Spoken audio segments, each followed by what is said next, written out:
Welcome to the number one friendship podcast in the country. I'm Matt Ritter. I'm Aaron Cairo. Guys, check out Man of the Year podcast.com to get our merch. Go to our YouTube page, see what we're doing over there. Some cool stuff. Before we dive into today's episode, which is going to be a check-in, a Q1 check-in with us and our listeners, I wanted to tell a funny story and get your take about you're a rule follower. I'm a microcosm rule follower, macro. Yeah, so I want to really get your take because I think this is classic rule following kids. I kind of had a weird moment with my niece who's a big rule follower and my nephew who's like me, a little reckless. And it was just a funny like me versus Kira. I could see two kids on their different path. me versus Kira. I wanted to get your take on whether like how you would have reacted as a kid. So we're at this hotel and I'm being like cool Uncle Matt with my 9 and 7-year-old niece and nephew. And they wanted to play spy. So we're spying and everything. We're going around all these rooms. We're opening up like doors to the ballrooms and the kitchen and like sneaking. And they're like, you can't go in. She's like, you can't go in the kitchen, whatever. So then I see that they have those old locks. Do you know the credit card trick where you can push your credit card in if you're stuck in like a bathroom? So anyway, so I did that and I opened the door and she absolutely lost it. She's like, you broke the law. You're a criminal. And like all this stuff. And I tried to explain, like, no. This is just like a room that people, nobody's in there. It's not like somebody's room. I didn't break anything. I didn't damage anything. But she couldn't process. She was such a rule follower that she couldn't process that this isn't like a law. Like I'm wondering how Cairo as a kid. So Matt, what you're describing is that your niece is a good person. Good person. Very good. On the path to goodness. My nephew loved it. He's like, he didn't hurt it. He didn't hurt anybody. It's fine. It was an empty office room. There's plenty of time to be a nephew later in life. Yeah. But in these formative years, I think it's better to be an uncle. You mean to be an uncle? Well, your nephew was like, let's burn this place to the ground. Your niece is, you can't break the rules until you know them. Yeah. So that's what I realized. It was I would say it was a bit of a bad uncling moment because I don't think that I thought they were at the stage where they kind of knew the nuance between like a law and just because it was their game. I mean, you broke into a room I think it is a felony. I don't think so. I mean, what room was it? It was just an empty office, like like on the second floor of the, where they have like the corporate. They're usually unlocked, 24 hours. It was just locked. Yeah. No, that is I'm going to call the police. Yeah. Was that a misdemeanor? That is funny. I love my sister had to calm her down and explain like Matt is not a total degenerate. He was just trying to have some fun with you guys because they were like, let's do some cool stuff. So I thought it would be like, oh, let me show him a cool tricks. And then I spun it. I go, listen, I wanted to teach you that. The only reason I actually showed you the trick was to teach you in case you ever get locked in to a bathroom and you have a credit card. That's your only way out. To a 9-year-old. You know what I've told your sister about your niece before? I think your niece is going to be the first female president. She's got her stuff together. She's got first female president energy. And I think in 50 years, we may be ready. She has very first, and she won't have a smear on her record of having committed any felonious break-ins. Oh no, she'll have a completely perfect record, and she'll lose to a felon. Oh yeah, but she won't order a Watergate type situation. We know that. No, Watergate is like the ultimate. Listen, she's not wrong. Yeah, I guess I shouldn't do that. Shouldn't have done that. Anyway, I just thought you would appreciate it as a rule follower. All the rule followers of the world. I'd love to hear the rule followers in the world, how you would have reacted as a kid to seeing your uncle do the credit card trick. Anyway, I wanted to get into this week's topic. It's end of March. At the beginning of the year, we said we want to set, every year we try to set some intentions friendship-wise. We did some friendship resolutions. And the idea being that we're going to be more thoughtful about how we build new friendships starting from day one of 2025 and how we, do some intentional friend maintenance and improvements with our inner circle. So I thought now would be a good time. I don't want us to go, oh, it's the end of 2025. How did you do? I don't think that's fair to our listeners for us not to probe them throughout the year. So I thought, first off, we could check in with each other really quickly and then kind of get into what I think should be on your end of Q1 friend checklist. So I want to just give you the floor of like, hey, how have you been doing? Well, so as you know, I'm on year 2 of my New Year's resolution of honoring the inner circle, meaning trying to be more intentional, hanging out with the close friends and not spreading myself too thin. I actually think Q1 was pretty good for me. I had some good one-on-ones with some of the inner circle that I had not seen in a minute. And I have generally not done a lot of riffraff hanging out. I mean, that's pejorative, but so on that respect, which is kind of my number one benchmark, I'm doing pretty well so far. Cool. Mine was triple down on the ones that are working for me. And I think in that sense, I've done really well. That, and we had those fires and we've had just a lot of things that were kind of keeping us kind of, grounded. We didn't go to Sundance this year, which I would have liked. That's my one kind of regret of Q1, that we didn't do our ritual, but we'll go back next year. But I always like when we've built up good friendship rituals and then, when you don't do it, you have this fear that it's gone forever. So I had a little bit of an existential like friendship moment of like, oh, did I just lose, one piece of our, of our inner circle friend ritual? But I think we're going to go next year. But I've been having people over for dinners and just chilling at the house, which is what I knew I was going to do this quarter. So I've been feeling good about just being okay with that. And just like, oh, let's just do a play date. Low key hangs have been great at. So I'm feeling good. I haven't really done a lot of the community stuff. I said I wanted to, build out the community more, but that's going to come. I want to be a little patient with that new kid in school. He just started school in January, which is kind of a weird time. But so I wanted to get into for our listeners. Can I just ask you real quick? Yeah. This thing now with school. Yeah. That when the kid starts school, you go with him to school for the first week. Yeah. This is the new era of parenting. Yeah. It's helicopter. What's like a level up from helicopter? I mean, it's like you're like backpacks. It's like, not to brag about my son too much, but they said all the parents, you got to stay the first couple of days. You may have to stay the whole day. Got there, all the parents are there. Brenner walked away, started playing with some stuff, and they were like, so, just kind of slowly back your way out of the room if he's fine. So we backed our way out of the room, and then I'm just looking at him through the glass. He can't see me. And, it's like 15 minutes go by. I'm like, all right, I'm going to go get a coffee. Just goes get coffee. Never looks back at us ever again. That's it. Like gone. I was like, I know it's okay for him to cry or not to cry, but I'm crying now. I'm like, oh, he doesn't need me at all.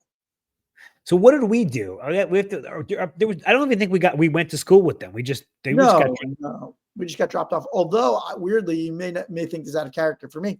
My mom dropped me off like the first day, second day, third day. She was running late and kind of like dropped me outside and didn't walk me in. And I stood outside for, in my mind, seemed like 5 hours. It was probably like 10 minutes until the teacher saw me. That's very cute, actually. Because doesn't it make it worse when the fucking parent is standing there between on what's it called, like an interrogation room with single-sided glass? I think it's worse. I think there was one woman who was such a boss. She just dropped your kid off and was like, peace. Didn't even follow the order of like, you should maybe stick around. So let me ask you this. She's a rule breaker. Let me ask you this. Did you, so you sort of, it's some part of you was like, you wish Brenner was like a little upset. I did. That hurt. It hurt. Yeah. Because it was like, oh, that phase is gone. Does he know any of the kids? Yes. Our nanny's daughter is the nanny of one of the other girls. We got her the job. Do kids recognize other kids at this age? Starting to. Okay, they don't cute. They call it, they don't really interact yet. They parallel play still. I want to go back to parallel play. It's the best. Anyway, okay, so let's get into the Q1 check-in. Okay, so how do you measure it, right? I mean, I think that's the question. How do you measure, hey, I've started something new with somebody. What are some ways to even measure that? So I thought we could give our audience some measurable ways. I think one thing is, how do you track it? Like, have you moved on beyond the small talk? Have you gone beyond the chit chat. Like, have you gotten vulnerable? Right. I mean, I think that's the mark of like, okay, we're getting somewhere with this friendship. Right. If you're 3 months in and you're still just talking about basketball and maybe just talking about, your kids, and you haven't said anything personal, I think it's time to go personal. And just to be clear, Matt, to clarify, we're talking about sort of benchmarks on the way of a new friendship, right? Yeah. Yeah. Presuming that you've met someone in this first quarter, how's it going? Right. And I think we should be we need to start tracking this in some way. So this is my way of saying, hey, start maybe put it in a notes app. Like, hey, have I done any of these things? How about invites, right? I mean, at this point, if you're 3 months in and you met somebody and you're feeling good about them, you got to throw out an invite. I also think I'm gonna take a step back. Do you know what they do for a living? Right. Right. Do you know where they're from? Because again, Yes, guys, yes. it's almost like the new, Matt's famous stories that he hung out with our buddy for 3 hours, came back, didn't ask about his kids, his wife, or anything. But when it's a new friend, do you know anything about this person? That's so good. What do they do? Where are they from? What's his wife's name if he's married, or husband's That's name? so good. I jumped ahead. You're right. Do you know this person? But I actually think that's good. That's it's a good on your part, Matt, because you want to get right into the deep end. Yeah. With the stuff. So yeah, like, have you asked any questions about them? So that's one. Yeah. I was going to say, so one is getting to know them, right? I think that's A, or one. We'll say one. Getting to know them is one. Number two, invites. Have they invited you? Has there been an exchange of invitations to something? And what is that an example of when you invite somebody? Being the friend.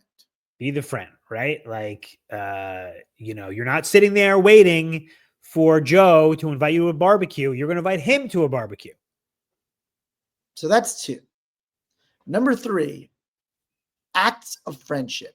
Let's start tracking the acts of, we don't look, and again, this isn't tit for tat, but it's just like, hey, for your own sake, have you offered help? Did you remember their birthday? Did you check in on something, and vice versa? Did they check in on you for something? Did they, did they come to your birthday? Did they show up in any way? Did they show up for you? And did you show up for them in any way in your first 3 months? Matt, I'm going to ask you a question that I think I know the answer to. Do you track people's birthdays? Oh, wow. Just for our listeners, he buried his face in his hands and now he's off camera. Wow. I hit him deep. Because the answer is no. And I was really thinking about how we're hosting a friendship pod. I need to change that immediately. So because I don't even need to ask you. You don't even need to ask me. Oh, of course. Yes. I track them. Although, to be honest, because now I used to pop onto Facebook just to like see who came up on my birthdays, and now I don't even do that. So I have missed a few. Like, so you don't wish people happy birthday unless basically I do it first. I don't, unless I see it. Right. It's tough. It's tough. I would say that should be on this year's immediate friendship improvement list. Yeah. For both of us, it sounds like. Yeah. Well, I've been so good at it for so long that I'm giving myself the grace to I have the inner circle in my calendar. I'm glad you called me out on it, because I don't have any of that written down, or I used to do the Facebook thing and now nobody's on Facebook. So that kind of threw me off. Well, what's interesting is that, I know when your birthday is, but when people do things for their birthdays, their birthday is coming up. Right. When people don't, or I guess if they don't live in your city, then you would never know. Like you wouldn't. Right. If you don't get invited to their birthday event, you don't know when their birthday. Right. Yeah. Thanks for that, Kara. Yeah. Okay. But that's a good thing. Like, to know, listen, if I find out someone's birthday now, I put it in their contact. Okay. You need to use your contacts a little bit more. Yeah. Do you have last name, first name, or you just have whatever? It's just random. I don't know. What else would I have? Some people just have first names. No, I put their full name in. Otherwise, it'd be a mess. Yeah. What about addresses? Do you have addresses? No, but this is my one improvement. So I started taking pictures of every holiday card that I got. I started taking pictures of the addresses. so that I could start sending out cards. Now I'll have the addresses. Okay. I think this is a great example of your mind was in the right place, but your brain is insane. So you have random pictures scattered throughout your camera roll of random addresses. The cards that they got sent to my house. Yes, I understand, but you took pictures of their saved in a folder called addresses in your like photos app in your phone. Yeah. So I saved all of them. I mean, it's like you're halfway there. I feel like if we combine forces, we can. Yeah. I know this is not the most efficient way to do this. This is like clearly not. So when it comes next Christmas card time, you're going to go through each picture and manually write them out. Wow. Yeah. I think so. No, I'm going to type them into a thing that does. So you're going to call up a photo on your phone and then type out. Oh, it says blah blah. I mean, most people just ask for other people's addresses, right? Well, I would type it out now one by one into the contacts. So you don't have to do it ever again. Okay. I mean, your heart's in the right place. Your brain is insane. Yeah. All right. I think your way is probably right. But I'm going to give you some props. Okay. You took pictures of the cards. I mean, you just have an insane group, a photo album now that just has pictures of addresses. Yes. You're a psychopath. Is that crazy? And I love you. I guess that is crazy. I do a lot of crazy things. Okay, so moving on. Let's move on to you have pictures of addresses. Is that weird? That's weird, huh? Can we ask our audience if you just take pictures of someone else's holiday card of their address so that next year you'll have their address? Is that a good system? I thought it was. I still kind of think it is. We'll see. We'll see. Okay, so number 3, I said let's start tracking, right? Let's do some tracking of, have you done it? And if you haven't, put it in your calendar for this week. Just throw out an offer to help or something, or check in, or just do a check-in, right? And now I think this is a big one. This is number 4 that I came up with. Tell me if you agree or disagree. You're 3 months in, aim to have at least one significant experience together. Now, significant doesn't have to be, we climbed Kilimanjaro, but, attending an event together. It could be a sporting event, a music concert. The ups or downs. You celebrated your job promotion, or you called them when they lost their parent, or just something that has some sort of like beyond your normal day to day. So would this be a Lumos? A Lumo, level up moment. Level up moment. I think that's great. I mean, I think we should always be looking to have Lumos with. Oh, is it Lumos, not Lumos? Have I been saying it wrong the whole time? I've been saying Lumos, but because level up moment, Lumo, Lumos, yeah. So that's my 4th one, is making sure you've had some Lumo with them. Okay. Anything. Yep, I think that's great. But beyond the humdrum. And I think the goal for the 6-month mark is a little bit of what you said, right? Like, you need to know the details of their life by 6 months. Who are their family members? Not just what they do now, like, what do they want to do? Where are they going? One hobby. What are they into? I think you just, by 6 months, let's make it a personal challenge of like, do we really know this person that we're building a friendship with? I have an idea. Do you remember, this is way back in the beginning of the pod, we were talking about friends' parents, and we were just saying, obviously, when you meet your friends' parents, that's a Lumos, but also just like, I love meeting friends' parents. I love moms. I love dads. And like, also it's important to be super respectful, obviously. And, sometimes when someone's like, oh, my parents are in town, I'll be like, oh, I'd love to meet them. I love that. And I'm not saying let's go to Disneyland together. I'm just like, oh, like, where are you guys going to be? I'll pop in. I love that. It's such a signifier. It's just a signifier of saying, I value this friendship. And parents love that. Yeah. Oh, absolutely. And once your parents say something nice to you about a friend, it's locked. Oh yeah. It's oh, where's Aaron? What's going on with Aaron? It's almost like your parents are telling you that's who you should be friends with. Yeah. And parents do have a very good friendship radar. They do. They try and keep you away from the riffraff. The kids by the bump in Plainview. They wanted to keep you away. Keep away from the kids breaking into hotel rooms. Oh boy, not breaking in. Just Should we take a going, listener question? let's do it. All right, we'll be right back. Okay, guys, this is asking for a friend. If you have a friendship question or ethical dilemma, send it to us on Instagram at Man of the Year Podcast, and we'll try to answer it on the show. Matt, take it away. Kiro, you're gonna, I think, like this one. Hey guys, I love the podcast. I recently tried to make a new friend at the gym. We had a couple of good chats. By the water cooler, I even suggested grabbing a smoothie after our workout last week. He seemed enthusiastic, but when I followed up to make plans, he never responded. Now it feels awkward when we see each other at the gym. What did I do wrong, and how do I salvage this without looking desperate? So I guess they got the guy's number. Is it a guy? Yeah. I guess they got a number at some point in this. If he followed up. I mean, I've had that happen with my friends in this gym. One time I invited them to something and they just never responded, and then I saw them the next day.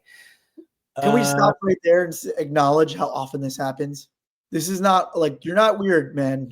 Whoever the listener is, you're not. Yeah. This is not anomalous. This happens all the time. Yeah. Now I'm gonna go through the other person's point of view. Either the other person didn't see the text, forgot about it, or didn't want to hang out. Those are basically the three options.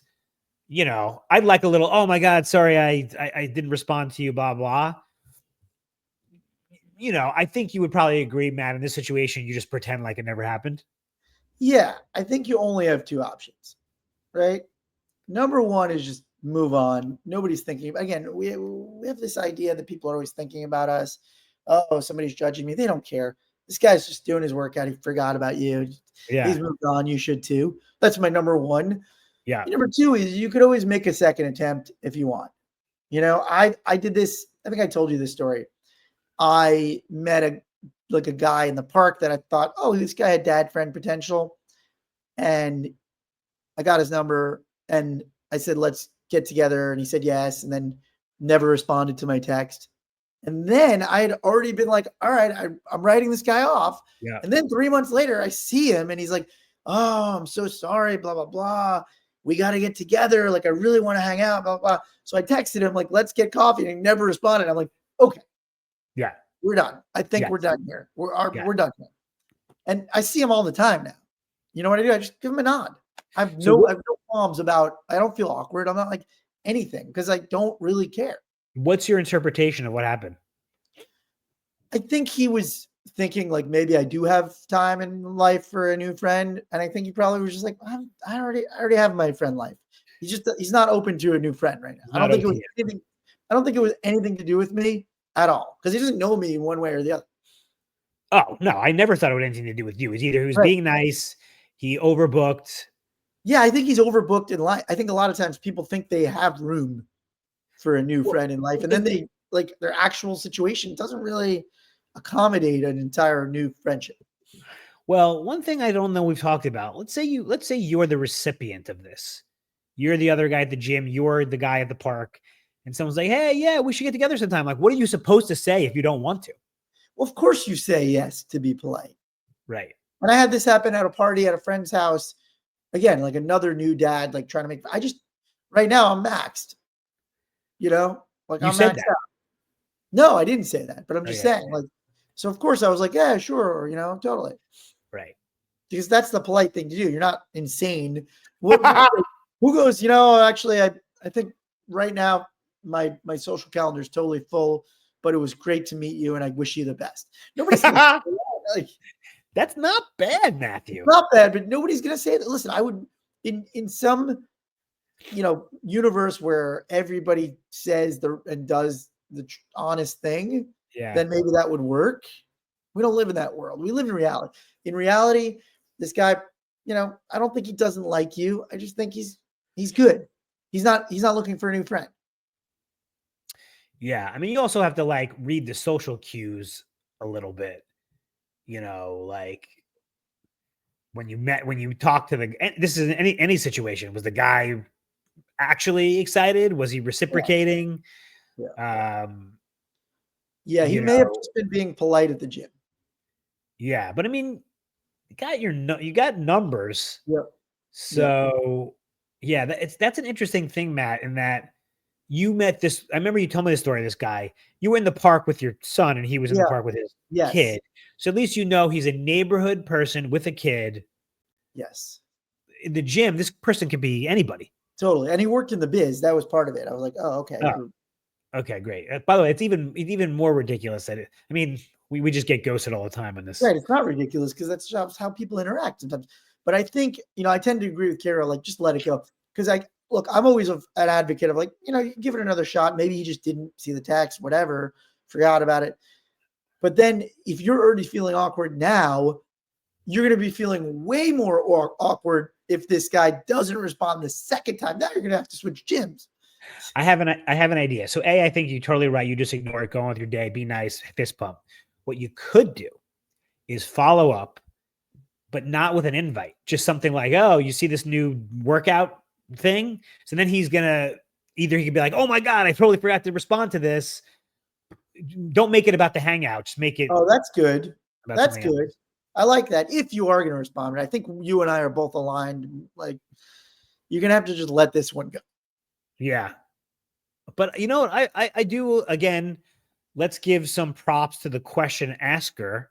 Like, he's going to his third place. He's working out. He met somebody who he liked enough to make an overture with. Like, that's better than 99% of people do every day. Yep. And there's a lot of people who come along at the gym, and you'll find somebody who is going to reciprocate. Yeah. Yeah. So, a new gym opened up near me. It's next to the all-female gym, which I already occasionally go to. Maybe. This is a gym that's LED light. What does that mean? What does that have to do with it? Like, you work out under like a red infrared light. Oh. Why do they do that? Is this some sort of fake health benefits? I did some cursory Googling, and it's prime grade A bullshit. Yeah, the most. Yeah. I mean, every year they have to come up with a new workout scheme to get people in. Yeah. But it does also seem infrared. Yeah, no, infrared, right. The reason that you're out of shape and have a BMI of 40 is because you've been working out under the wrong lighting. If only we were able to get you under the right color in the prism. Yeah, it's not your cardio, your diet. It's, is that an LED? Can we change that light bulb? Yeah. Is it the carbon footprint of the light that's been making you eat so much cheesecake? Man. Problem. Wait, I had one more thought on the did I tell you I joined the Y? You said you were going to. I did it. It's got basketball, pickleball. Here's the best part. I'm pimping out the Y. Well, the price is very right. Yeah. Very reasonable. You can bring your kids for daycare while you're working out. Free. I mean, it's good to just do that and just work, do work there. My neighbor does that for 2 hours. Yeah, that's huge. Huge. And reciprocity with every Y in the country. I didn't know Ys were connected. Yeah. So you can come to the Y in our hometown. Okay. I don't know because because that's not a YMCA. Okay, so one follow-up question that completely fell apart. And this is a YM what? The YMCA, that's the YMCA Christian. And what's ours? YMHA. JCC. We called it the Y. Ours was a fake Y. Ours was like a fake Louis Vuitton bag of gyms. Are there other Jewish Ys in the country? They're called JCCs. Oh, interesting. I never even. So ours is called the YMHA. There were 2 on Long Island. They may be the only 2 in the country. I have no idea because I was looking. Are there any YMHAs in LA? There aren't. Huh. My folks still work out the Y. Yeah, it's the best. The Y is a great third place. That's a YMHA. YMHA. I'm looking this up. By the way, I'm stoked that you're going to the YMHA. YMHA doesn't even come up. Like YMHA, only YMCA comes up. Oh, I don't know. I'm interested here in future episodes about. They're called the Mid Island YJCC, but they don't call it the YMCA. I think you might have made up this YMHA thing. No, it used to be YMHA. I'm telling you, they changed it. When we All right, used we're to gonna go there, we've talked to our parents about that. yeah, we really do. Anyway, did we answer it? Yeah, that was asking for a friend. If you have a friendship question, send it to us on Instagram and we'll answer it on the show. All right, Matt, what did we learn today? So it's end of Q1. You're on your friendship journey. We need you to be monitoring it. We're going to monitor it for you. We're going to monitor it with you. You're never going to do it perfectly. It's just the idea being that we want you to be accountable. Yeah.